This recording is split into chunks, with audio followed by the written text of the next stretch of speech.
د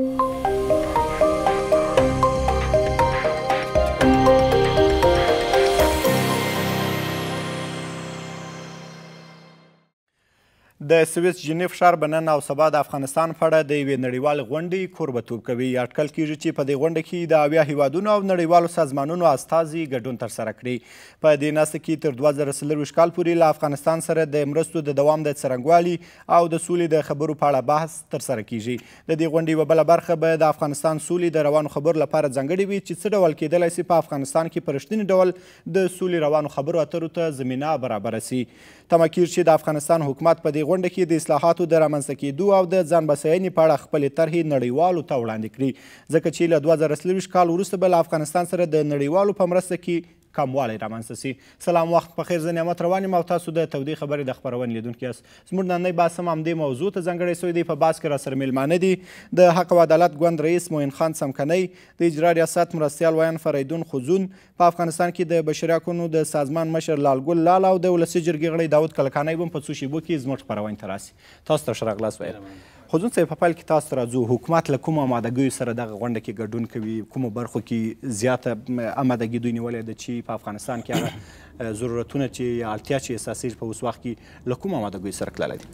بسم الله الرحمن الرحیم. تاسو د بحث میلمنو او لیدونکو ته سلامونه. وعلیکم.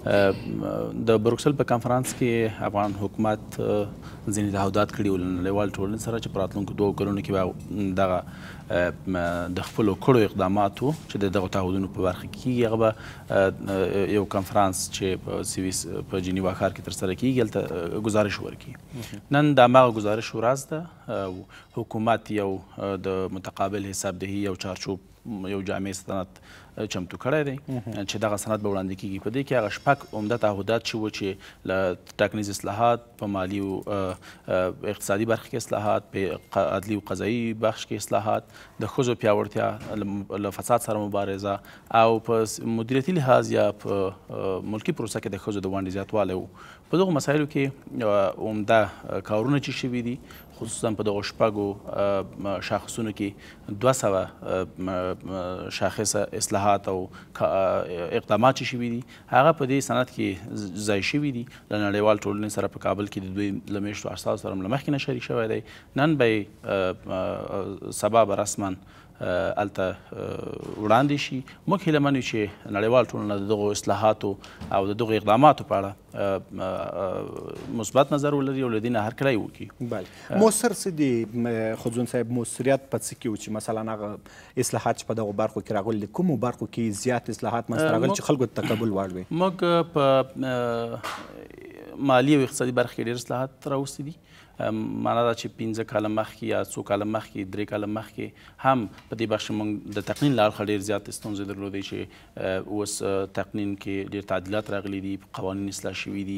کوم موانع او خنډونه چې د سوداګرو پر وړاندې، د پانګوالو پر وړاندې وو، هغه له منځه تللي دي. مثلا ډېر سترو کمپنیو چې غوښتل په افغانستان کې پانګونه وکړي، هغه لازم شرایط د پانګوالۍ ورته چمتو نه وو. اوس کار شوی دی په تېرو 2 کلونو کې چې دغه اصلاحات راغلي دي، په دې باندې بحثونه شوي دي او موږ هیله من یو چې وکولی شو هغه کوم اصلاحات چې راغلي هغه نړیوال ټولنې ته ورکړو چې هغې د هغې نه هرکلی وشي. په دې اړه څه موده مخکې د نړیوال بانک راپور هم تاسو ولیدل چې افغانستان اول مقام لري په مالي او بانکي او د کسب و کار په برخه کې چې اصلاحات راځي.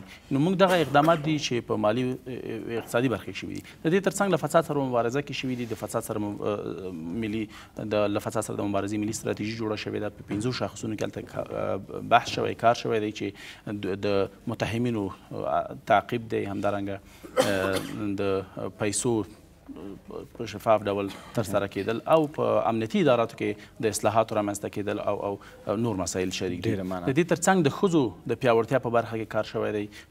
د امنیتي ادارو کې اصلاحات راغلي دي او په ټوله کې زموږ اقدامات چې کوم شوي دي هغه په دې سند کې ځای په ځای شوي دي او دا به د غونډې ته وړاندې شي. ډېر زیات مننه کلکانی صاحب او لال صاحب، تاسو هم په خیر راغلاست. څمکنی صاحب، ستاسو په نظر باندې افغانستان حکومت ویلي دي چې دوی له بشپړو چمتووالي سره دغه غونډه کې ګډون کوي تر څو د نړیوالو بیا مرستې افغانستان ته راجلب کړي، د هغوی تعهدات او ژمنې راجلب کړي. آیا حکومت دې برخه کې تر کومه بریده پورې بریالی دی چې هغه تعهدات یا هغه ژمنې چې دوی په بروکسل کې له نړیوالو سره کړې وي په هغه کې دوی بریالي دي تر اوسه پورې او که نه؟ مننه. سلام تاسو ته او د میز ګډونوالو ته او د لمر تلویزیون لیدونکو ته. اصلي موضوع دا دی چې دغه کنفرانس چې اوس په سویس کې دایریږي، په دې کې موضوع دا نه دی چې مرستې دې ورسره وشي. هغه ژمنې تازه کېږي، هغه ژمنې به تازه کېږي تر 2024 کاله پورې. هغه حساب ورکول چې په د بروکسل په غونډه کې په همدې شرایطو موږ سره د څه د پاسه 15 میلیارده ډالره مرسته کړې وه، دوی به اوس هغوی ته خپل ګزارش ورکوي چې موږ په دې عرصه کې دومره کار کړی دی. خو ګورئ، هره برنامه چې د تطبیق وړ وي اول په امنیت پرې اړه لري او د حکومت په تعهداتو پرې اړه لري چې له بده مرغه امنیت ورځې تر بلې خرابېږي. پانګوال د افغانستان نه ټول نورو هیوادو ته وکوچېدل چې دل سره د خپلو پانګو، ځکه دلته دوی د امنیت نه دی تامین. علاوه د دې نه د حکومت په منځ کې دوه سریتوب دی. فکر وکړئ چې د همدانن د موږ دوه لوړ شخصیتونه لکه جناب ډاکټر صاحب غني او ډاکټر صاحب عبدالله هلته ګډون کوي. نو دا په خپله د خلکو نه امیدي زیاتوي چې حکومت په خپل منځ کې په اتفاقۍ کې سره غرق دی. حکومت نشي کولی یعنې که 50% کوشش کوي د 50% نه کوي. دا اوس ټولې دنیا ته افغانانو ته معلومه شوې دی چې په دې کې ناغېړي دی، حکومت دغه زیاته دی. خو په دا ډول نشو ویلی چې حکومت هېڅ نه دی کړي. هغه فرصتونه چې کله به په موږ باندې پاکستان خپلې دروازې تړلې دي موږ د محصولاتو په وخت کې، هماغه و چې جناب ولسمشر صاحب د دغه نه یو داسې فرصت منځته راوړو چې زموږ میوې او مواد مو تر هند او تر بلې څمکني صاحب مخکې خودون صاحب د شپږو برخو یادونه وکړه چې په هغه کې عدلیه او قضایي برخه او ټاکنیز اصلاحات او د ټاکنو د مدیریتي برخه کې او په خپله په مدیریتي برخه کې او د فساد پر ضد باندې مبارزه وه. دغه راز نورې برخې یادې کړلې. دې برخو کې هغه ډول چې خلکو غوښتل هغه ډول مبارزه یا اصلاحات منځته راغلي دي او که نه؟ له بده مرغه چې هغه ډول نه دی راغلي لکه کوم ډول چې خلکو تمه لرله. خو په خپله حکومت هم مخکې مو ویل چې حکومت په خپل منځ کې ستونزې لري. همدغه اختلافات د دې سبب شوله چې په دغو برخو کې اصلاحات رامنځته نه سي؟ او یقینا، ځکه چې په خپله حکومت دومره لوړ مصارف کوي، خپله په دفترونو باندې په د موټرونو باندې دومره ته مصارف کوي چې د حد نه زیات دي. په دا سفرونو باندې چې دوی د یوه نفر دپاره په چارتره حتی یوه مکمله تیاره نه سي، نو دا خو د داسې یوه غریب حکومت دپاره د منلو وړ هم نه دي.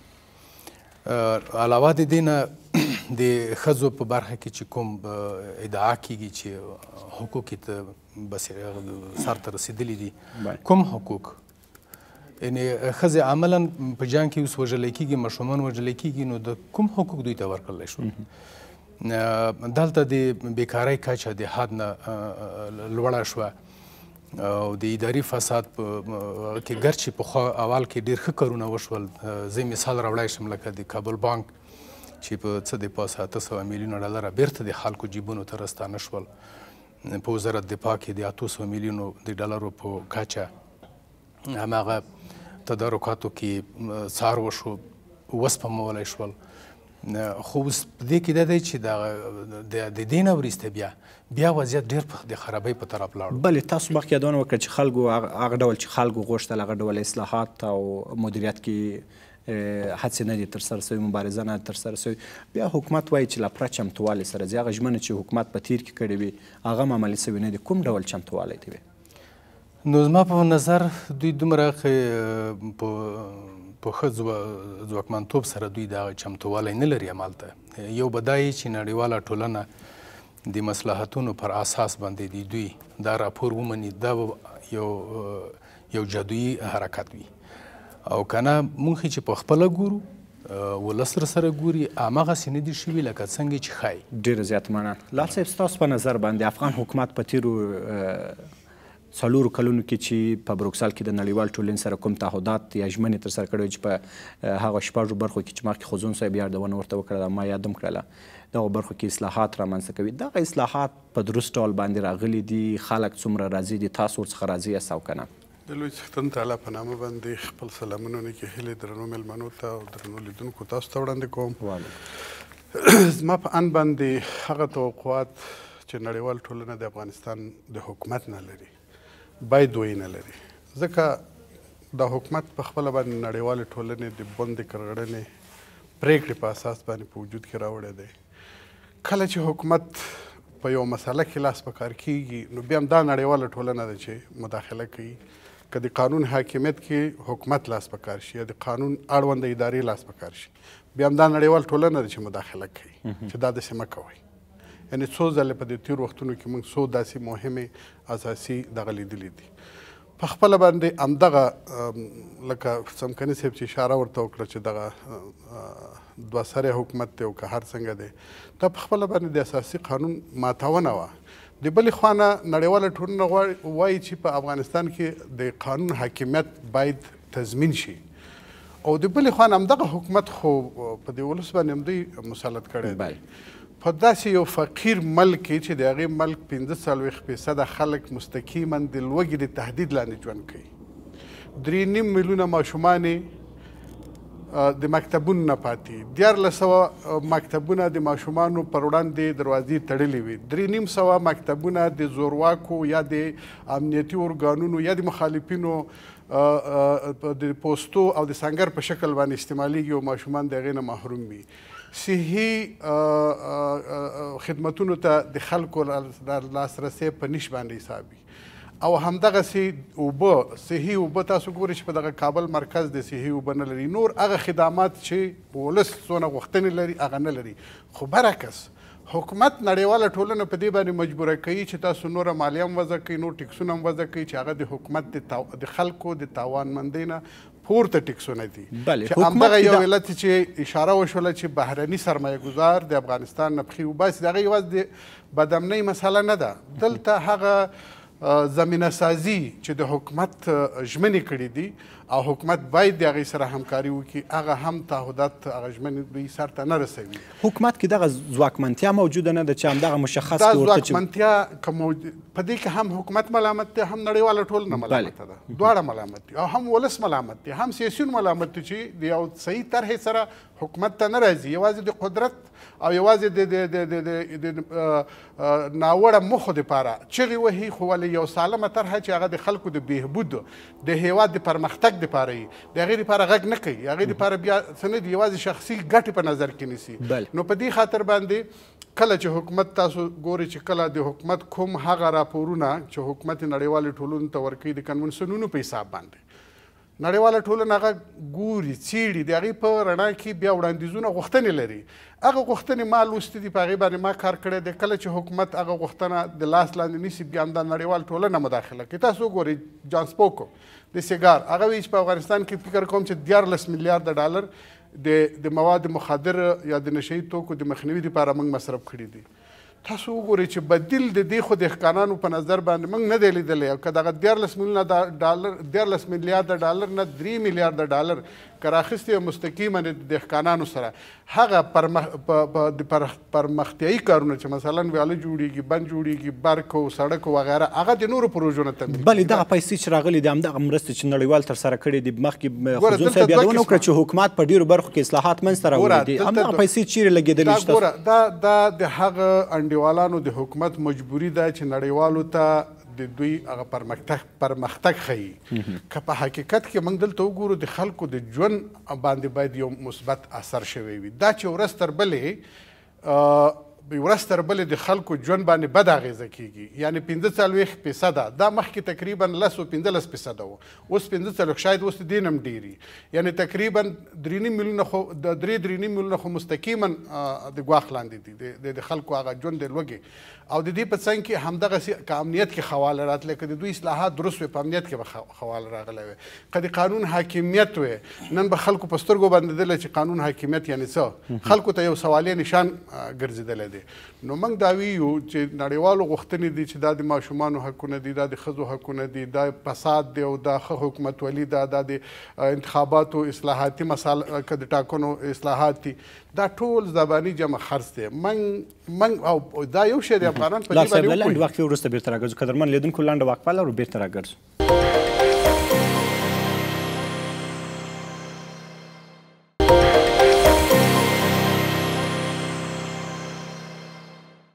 بیا هم ښه راغلاست مهرباني. نو په دې اساس باندې موږ دا ویو چې که د یوې خوا نه نړیوال غوښتنې لري، د بل خوا نه د افغانستان حکومت په پټو سترګو باندې نه ارزیابي کوي.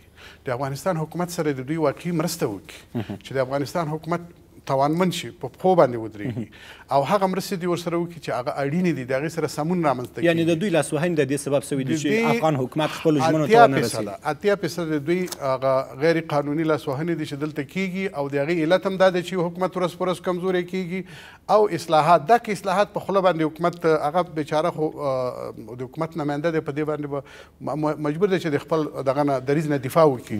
او که موږ ته خو زما په ژوند باندې، زما ژوند چې په 2015 او 2016 او 2010 کال کې هغه ژوند زه اوس نه لرم، هغې کې ډېر تغییر راغلی دی. یعنې زه د حالت ځوړن طرف ته روان یم، نه د پرمختګ طرف ته.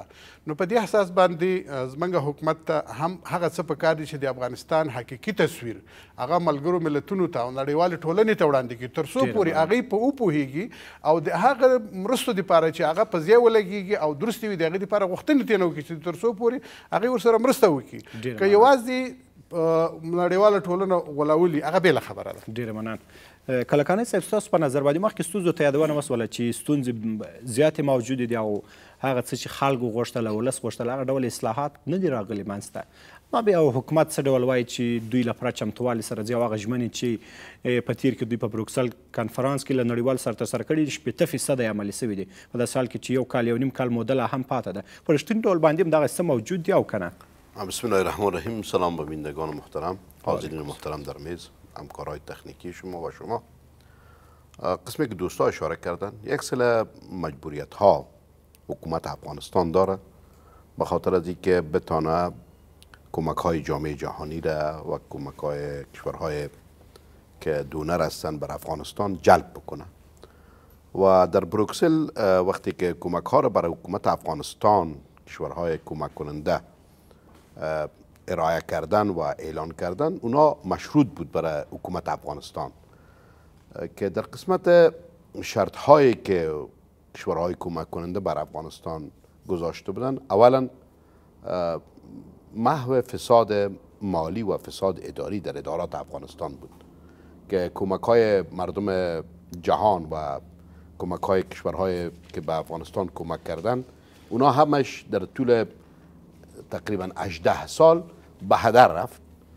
شما دیدین که افراد اشخاصی به شکل پوقانوار پولدار شدن و پولهای دولت حکومت افغانستان کمک ها را دزدیدن و همشان در بانک های امریکا و دبی سرمایه گذاری کردن. جهانیان و کشورهای کمک کننده هراسیدن که اگر به می منوال حالت پیش بره، باز کمک های ما حیف میل میشه و در جیب افراد و اشخاص انگشت نشان اونا او را حیف میل میکنن. بله، د دوی ویره له دغه څخه مخکې لال صاحب ویل چې همدغه کسانو خپله دغه ته زمینه مساعده کړې ده چې مخکې م یادونې دغه سوي دي چې تر ډېره پورې دغه پیسې چې دلته افغانستان ته راغلي دي په یو او بل نوم باندې همدغه خارجیانو بېرته له ځان سره ما سر این مسئله میخواستم بازم اشاره بکنم. در این دزدی ها مردم افغانستان و یک تعداد خارجی‌ها در این مسائل دست داشتن. حال سیگار که مسئله را بررسی داره تا حد اون هم یک مقدار افشاگری میکنه، ولی این سیگار هم حقایقی که لازم است گفته نمیتونه، به خاطر که در این دزدی ها خود امریکایی‌ها، خود کشورهای کمک کننده بر افغانستان در این دزدی ها شریک بودن. با یک تعداد مردم افغانستان اینا پولهای دزدی شده را تقسیم کردن. شما میبینید در شهر کابل یک تعداد سرمایه‌دارهایی که به شکل پوقانوار پول جمع کردن، میلیون ها دلار فعلا دارن. این میلیون ها دلار از راه تجارت، از راه کاری که اینا کردن به دست نامداد. فقط این پولهایی بود است که با قراردادهای امریکایی، قراردادهای کشورهای کمک کننده و یک تعداد افغانهایی که در حکومت بودن و یا خارج حکومت بودن، اینا با هم دست یکی دادن، پولهای افغانستان رو دزدی کردن. حال کشورهای کمک کننده بر افغانستان از یک طرف پیشگاه مردم خود افکار عامه اینا جوابگو هستند که شما پولهای ما را که دادین بردین برای یک تعداد افراد اشخاصی که اونا به شکل پوقانوار پولدار شدن، برای اونا دادین. ما دیگه حاضر نیستیم که تکس بپردازیم و مالیه بدیم و برای کشوری کمک کنین که پولهای ما حیف میل میشه. اینا شروط گذاشتن، شرایط گذاشتن برای حکومت افغانستان که اولش فساد اداری بود، تا یک حدی حکومت افغانستان تلاش کرد فساد اداری رو کنترل کنه، ولی آن چیزی که لازم بود و آن چیزی که باید میکرد متاسفانه حکومت افغانستان به او موفق نشد. از جمله که پیشتر دوست ما اشاره کرد کابل بانک هنوز مشکل کابل بانک حل نشده است. بله سالانه 73 میلیون دلار ما خسارات کابل بانک از بودجه دولت افغانستان میپردازیم. اونا پولهایی که دزدی و حیف مال شدن در بانک های دبی، ویلاهاست در دبی، در افغانستان بلند منزل هاست، افراد اشخاص است در افغانستان فعلا گشت و گذار دارن، در ادارات دولتی کار میکنن، شرکت ها دارن، ولی حکومت افغانستان موفق به این نشد پولهای کابل بانک تحصیل بکنه، حاصل بکنش. یعنی یک مقدار طرفه رفت و مصلحت اندیشی کرد و نخواست. بله کله د فساد په برخه کې اوس وخت کې په دغه څلور کلن حکومت کې ډیروالی راغلی او که کموالی راغلی؟ یک مقدار اصلاحات آمده است. کومو برخو کې اصلاحات راغلی دي؟ اصلاحات در قراردادها، گرچه قراردادها هم تا حدی که لازم بوده است که باید اصلاحات می آمد ولی نیامده است. اما یک مقدار یک اندازه اصلاحات آمده است که شکل چیز شده است، متمرکز شده است. از دزدی های افراد و اشخاص و بعض کسایی که در دستگاه حکومت کار میکنه کم شده است، ولی یک مقدار این دزدی ها به شکل کامپیوتری شده است. یعنی به این معنا که پیش اگر دزدی ها شکل در زیرهای میز بود، حال دزدی ها در کامپیوتر شده است. یعنی از اون جمله خپل دغه غله مر سره مسلکی بودن و مسلکی هستن فعلا. یکی از اون جمله همین پولی که برای کردیت کارت ها از پول مردم افغانستان، از پول مستهلک، کسی که زنگ میزنه، کسی که ضرورت داره در موبایل خود کارت میده، کردیت کارت، از او 50 روپیه، 100 روپیه، 10 روپیه، 20 روپیه گشتانده میشه به اصطلاح یا تکس گرفته میشه. این فعلا در وزارت مخابرات دستگاهی نیست که ثبت کنه که چقدر پول وارد عواید دولت و خزانه دولت شد. این رو به شرکت ها سپردین. شرکت ها با افراد و اشخاص در تبانی با همکاری این پول ها رو دزدی میکنن. از یک طرف IMF یا صندوق جهانی پول میگه بر افغانستان تارگت تعیین میکنه که باید سطح عواید خود بلند ببره. اینا به شکل کاذبانه عواید خود بالا میبرن. یعنی تکس بالای، پیشتر دوستم اشاره کرد، بالای شرکت ها، بالای تجاره ها، بالای مردم افغانستان. حالا یک بیوزنه که میخواد که 50 روپیه یک کریدیت کارت پرته، از او هم 5 افغانیشه اتومات تکس میگردانن. این در خزانه دولت نمیره، در خزانه دولت جمع نمیشه. این به جیب شرکت ها و یک کسایی که در دستگاه حکومت شریک هستن در جیب های از اونا میرن. از به اصطلاح از گو مویشه برای حکومت اینا حساب میتن. بنان فساد به شکلی که لازم است محو نشد، مبارزه صورت گرفت، یک مقدار کم شد، ولی چیزهایی که باید میشد که دسترخوان مردم تغییر میکرد، اشتغال زایی میشد، جوانای ما از فرار جلوگیری میشد، من داخل کشور کار میکردن، از فقر ما نجات پیدا میکردیم. حالا تقریبا 50% مردم افغانستان زیر خط فقر است. این مسائلی که لازم بود که باید میشد با کمک‌های جهانی در افغانستان که تغییرات وارد میشد متاسفانه نشده است. اما مردم یک عامل عمده‌اش که ما گفته نمیتونیم که همش مربوط به حکومت است، یک تعدادش مربوط به مردم افغانستان است و دیگه مشکلات امنیتی هست که خود جنگ در افغانستان باعث شده است که یک سری اصلاحات نبره. ولی این مسئله برمیگرده با مردم افغانستان، حکومت افغانستان و کشورهایی که کمک کننده به افغانستان است. اینا هم در کمک‌های خود در افغانستان صادقانه عمل نکرد. ما دارم بعضی کشورهایی که اگر تشریح کنم وقت زیاد میگیره، کشورهایی بودن که شرکت‌های خود به شکل خاص پولای خود می‌آوردن به کمک به افغانستان، ولی میگفتن این کمک باید برای این قرارداد باید برای شرکت ما داده شود، یعنی به شرکتی که مربوط به کشور است باید داده شود و او کشور و او شرکت جایی که 600,000 دلار آمریکایی باید مصرف میشه و 2,600,000 او را در قرارداد میبره. قدرمن لیدونکو لنډه وقفه لرو، بیرته راګرځو.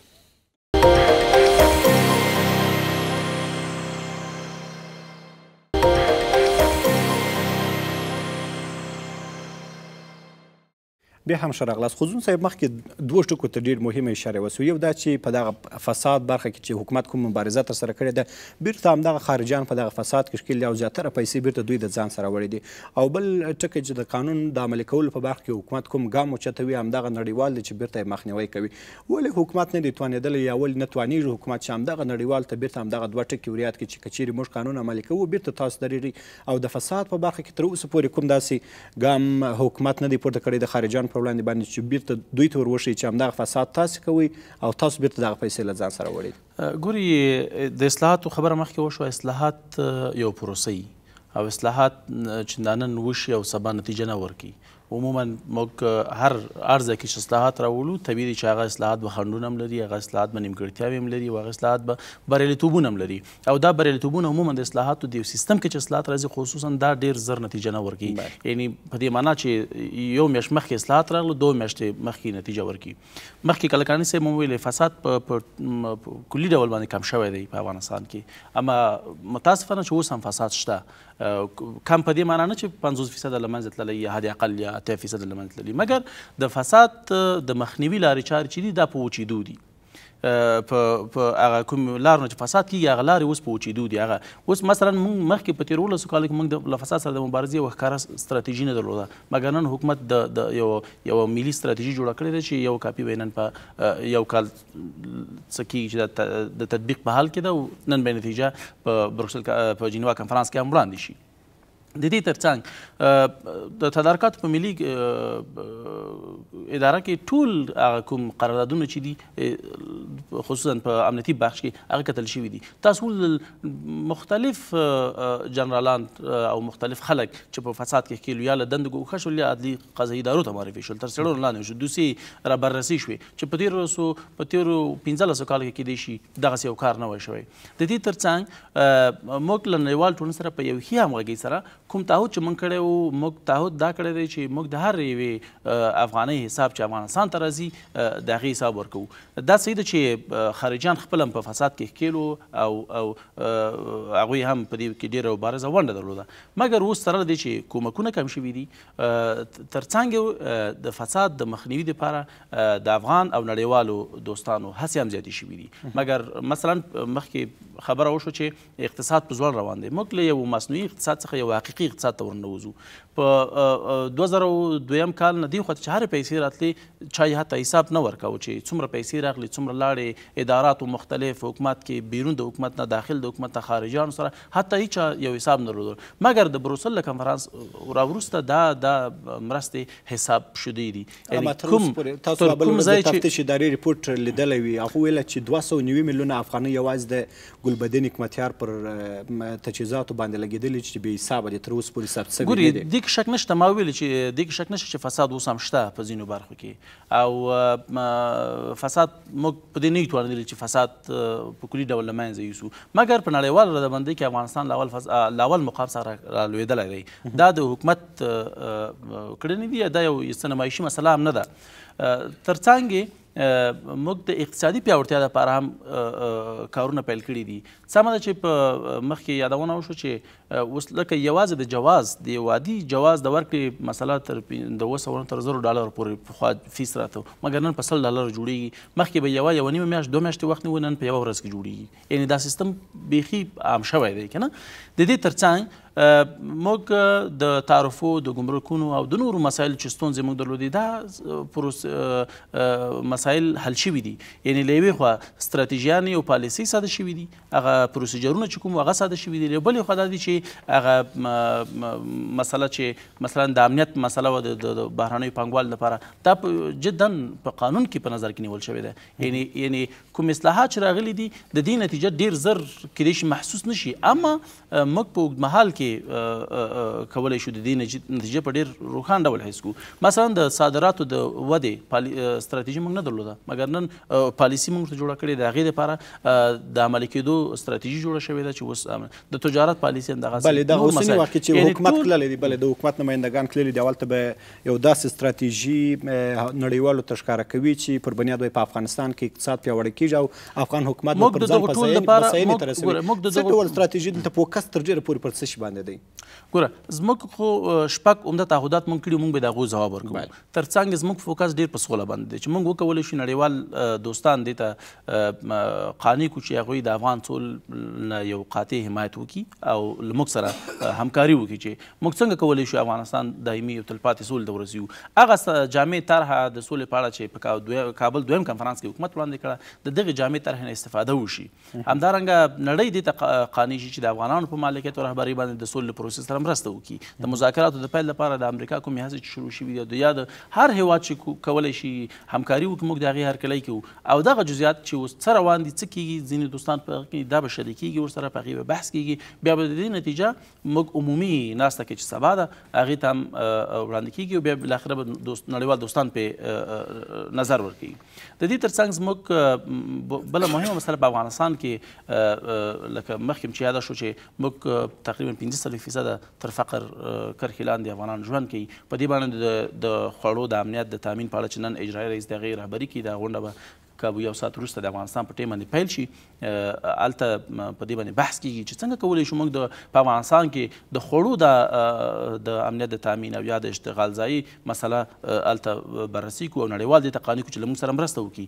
یو مهمه مسله چې د بیکاري په افغانستان کې راغله 2014 کال وروسته موږ یو ډېر بد هجوم سره مخ شو، یو ډېر بد میراث موږ ته پاتې شو چې له افغانستان نړیوال ځواکونو وتلو سره تقریبا کابو 70,000 مستقیم هغوی سره نفر خلکو کار کوو. د دې تر څنګ په غیر مستقیم په لکونو خلکو له هغو سره په کار اخته وو. دا پیسې چې کمې شو نړیوال ځواکونه وتل، دا یو اضافي میراث چې د ملي یووالي په حکومت پاتې شو او دا طبیعي ده چې دا ستونزه ډېر زر نه حلیږي، دا به تر ډېره وخته دوام هم کوي.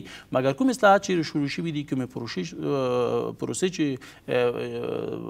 د تطبیق په حال کې دي، موږ مطمئن یو چې وکولی شي دغه ستونزې حد اقل راکمې کړي. په امنیتي مسله کې هم موږ متاسفانه چې موږ سره د دې چې د طالبانو ستراتیژیک اهداف ناکام شوي دي، خو موږ په افغانستان کې د ناامنۍ د زیاتېدو شاهدان یو. له بده مرغه چې موږ په ډېرو ځایونو کې له بد ننګونو سره مخ یو. مګر کوم اصلاحات چې په رهبرۍ کې راغلي، کوم اصلاحات چې په دننه په ساختار او جوړښت کې راغلي دي، موږ ته دا هیلهمندي راکوي چې موږ به وکولی شو چې په راتلونکي کې یوه ښه اداره ولرو. ډېره مننه. څمکني صاحب، ستاسو په نظر باندې حکومت څه ډول کېدلی سي دغسې یو ستراتیژي نړیوال ته وړاندې کړي چې پر بنیاد افغانستان له مرسته کوونکو هیوادونو څخه د نړیوالو په دغسې یو شریک باندې بدل سي چې دلته په افغانستان کې اقتصاد هم پیاوړی کړي او بالاخره پر ځان باندې بسیا حکومت ولري؟ مننه. بیا هم زه د ټکي ته بیا زه وایم چې د کاغذ په مخ هر څه شته، دې کې هیڅ شک نشته چې ټولې پالیسۍ او ستراتیژۍ جوړې شوي دي، لیکن عملي څوک کوي؟ سوال دا دی په چا یې عملي کوي؟ حتی د حکومت په منځ کې یو وزیر، یو ولی د رئیس جمهور فرمان نه مني، نو پاتې شوه دا چې دی به دا پروګرام څنګه عملي کړي. زه دا منم چې دغه په میراث پاتې یوه پدیده دی د اوسني حکومت دپاره، په دې کې شک نشته، ځکه د پخوانیو حکومتو کې ډېره په لیونتوب شکل اداري فساد په دا کې د ټول نړیوال ښکیل وو، اوس هم ښکیل دي پکې، د دوی خبرې زه تاییدوم، دا پکې ښکیل دي، ځکه دوی همداسې پروژې چاته نه ورکوي چې تر څو د دوی ګټه نه وي پکې، حتی موږ ته ممکن شل نه پکې ونه رسېږي. اوس مهمه دا ده چې کله چې دولت بسیاینې په طرف CBD وي، هغه بنیادي کارونه وکړي چې په هغه کې صلح دپاره کار وشي، چې صلح تامین شوه، هره پروسه بیا کیدای شي چې هغه تر نظارت لاندې ونیولی شي او په کړنو یې څار وشي.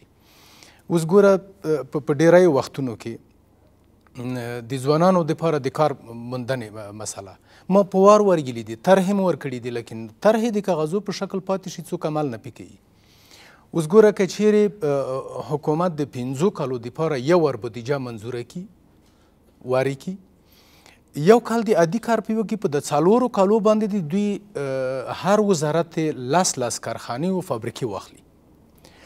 هغوی چې کله یو خلکو ته کار پیدا شي، په دې کې ځوانانو ته، او له بلې خوا به وزارتونه په خپله ځانونه تمویل کړي، دې ته بیا اړتیا نه وي. هر وخت چې بودیجه په ولسي جرګې ته وړاندې شي، په دې کې دومره غټ فساد کیږي، په دې کې د وکیلانو سهم پکې معلوم دی، د وزیرانو سهم پکې معلوم دی، په رشوتي ډول، په سیاسي ډول، ټول پکې هغه دی ګورو د امنیتي ادارو سهم ځان ته وي، د هر چا ځان ته. له لنډې وقفې وروسته به بېرته راوځو. قدرمن لیدونکو، لنډه وقفه لا به بېرته راګرځو. بیا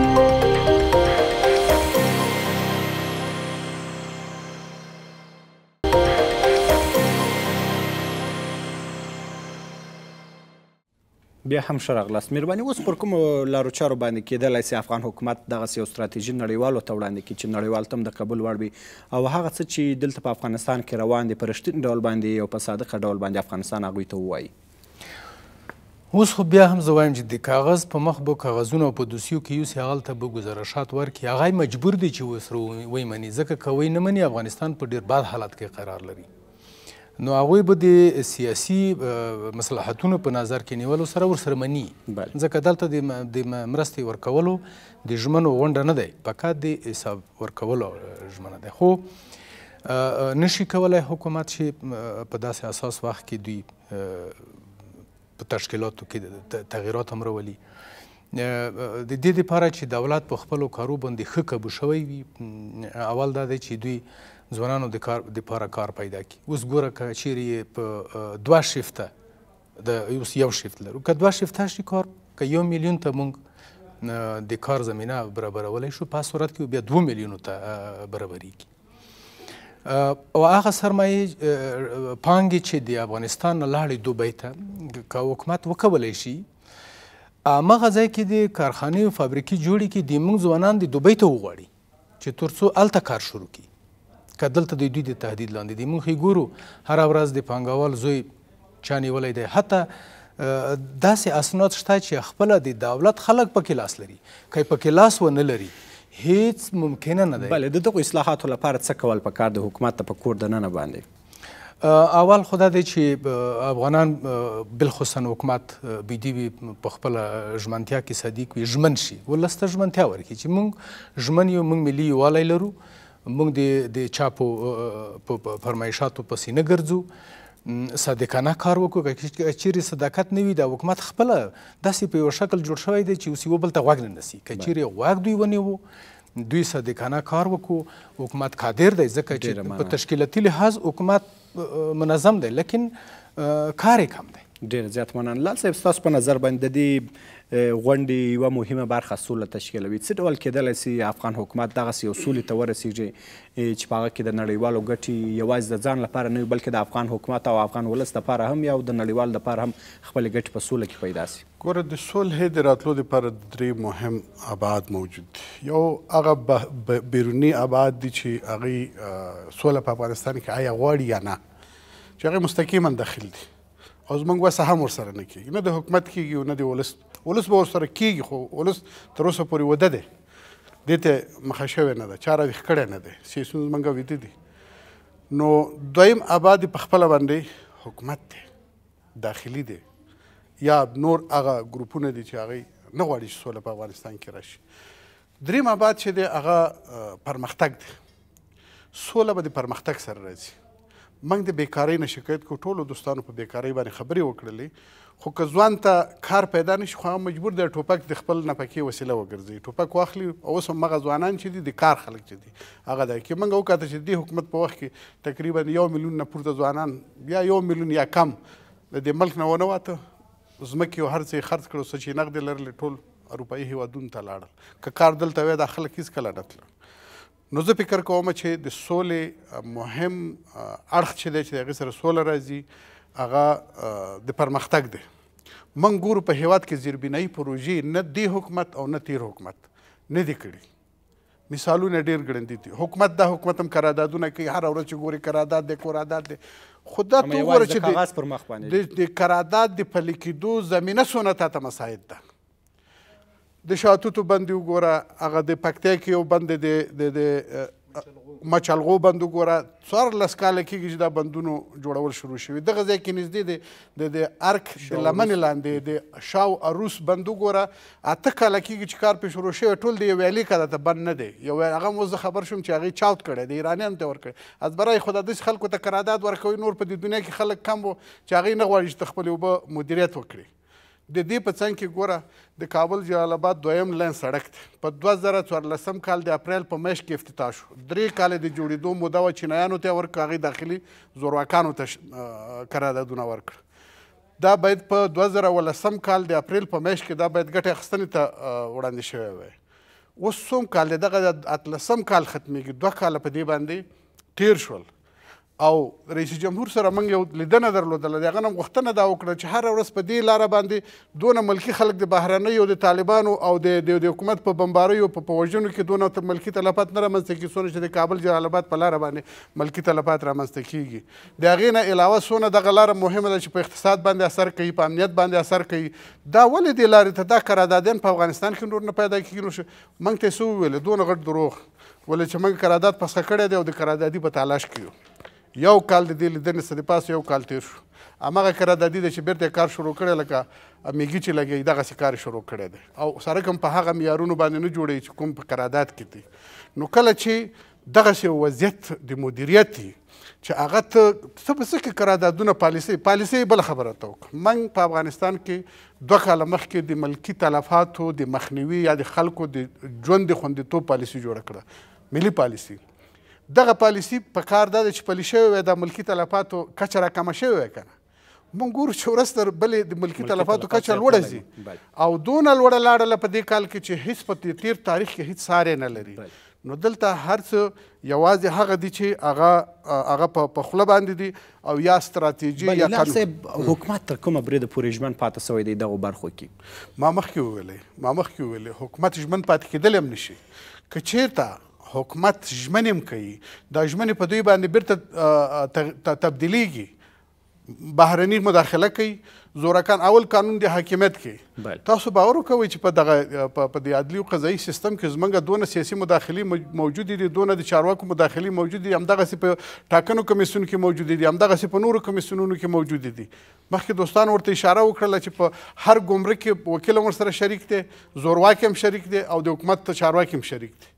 هغه پیسې چې ته دې ته فکر وکړه چې یو بورې ټکسونه مالیات ما مخکې مو ویلې چې ټکسونه دونه لوړ کړل تعرفې دونه لوړ کړل چې یو بورې سیمنټ په 1000 روپۍ آیا چې یو بورې سیمنټ په 1000 شي او داخلي تولیدات نه لري په هغو باندې تعرفه لوړه کړه چې ته خو داخلي تولیداتو ته رشد ورکړي داخلي تولیدات خو دي که نه چې په 1000 روپۍ باندې ته سیمنټ بورې واخلې آیا په دې ملک کې به څوک د دې جوګه شي چې هغه د نوې آبادي وکړي دغه څه کارونه چې د شخصي شرکتونو د سرمایه‌دارانو یا په قانوني لاره یا په غیر قانوني لاره باندې پیسې پیدا کړې وي او یو څه کارونه په دې ملک کول هغه به هم ودرېږي خلک به نور هم بیکارۍ طرف ته د جنیو له غونډې څخه خوشبیني څه ده خوشبیني به څه وي او افغان حکومت به څه لاسته راوړنه ورلګوي ګوره افغان حکومت باید په حقایقو باندې خبرې وکړي او ډنګ پیلې خبرې وکړي نړیوالې ټولنې ته هغه څه څرګند کړي چې هغه حکومت د هغه چا ځواب نشي ویلی نړیواله ټولنه باندې ورته له لنډې وقفې وروسته به بیرته راوګرځو قدرمن لیدونکو لنډه وقفه لرو بیرته راګرځو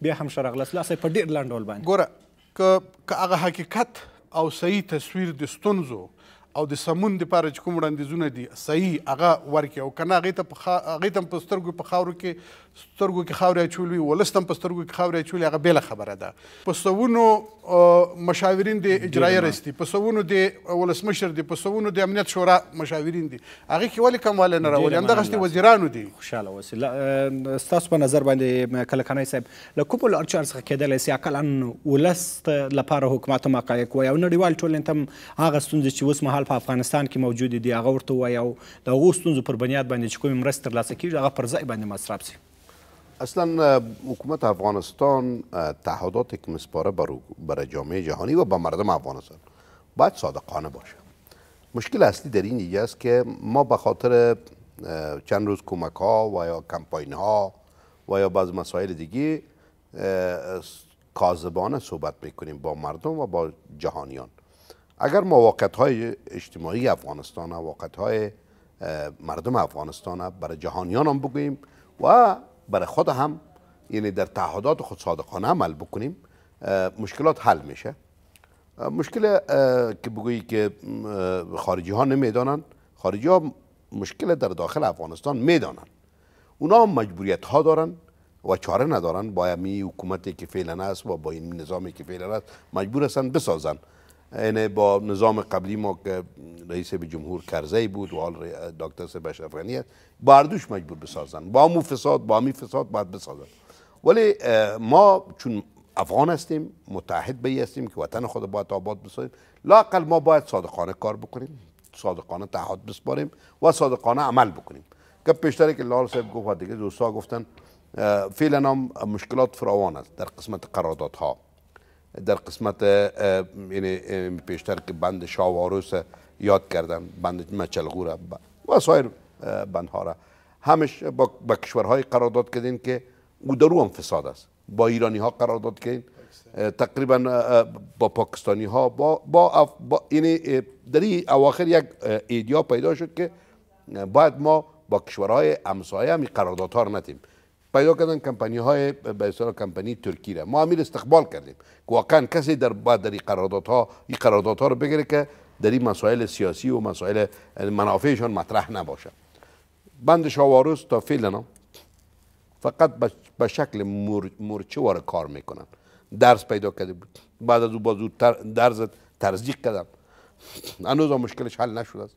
یعنی تقریبا 8 سال 9 سال شده است که یک بند شاه و عروسی که در ولسوالی شکردره واقع این تاله آماده نشده. حکومت باید څه ولري له ځان سره، کوم حقایق وړاندې کړي د خپلې ټولنې و نړیوالو ته؟ چې باید حکومت اول خود برای جهانیان معرفی بکنه که ما حکومتی هستیم که بین خود تمرکز فکری نداریم، یک پروگرام مشترک ندارن.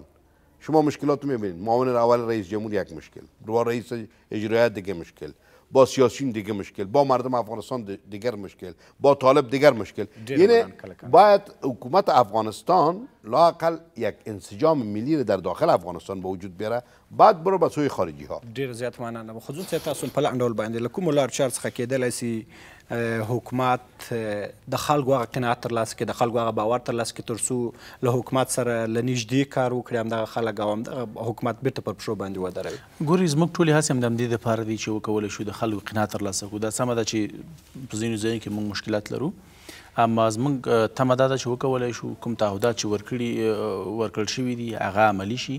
د هغې عملي کېدو دپاره چې اوس کوم کار شروع شوی دا کار ترسره ورسېږي. موږ امیدوار یو دا کومې ستراتیژۍ او پالیسۍ چې جوړې شوي دي په دې د عملي کېدو سره به د خلکو قناعت تر یو حده ډېر شي.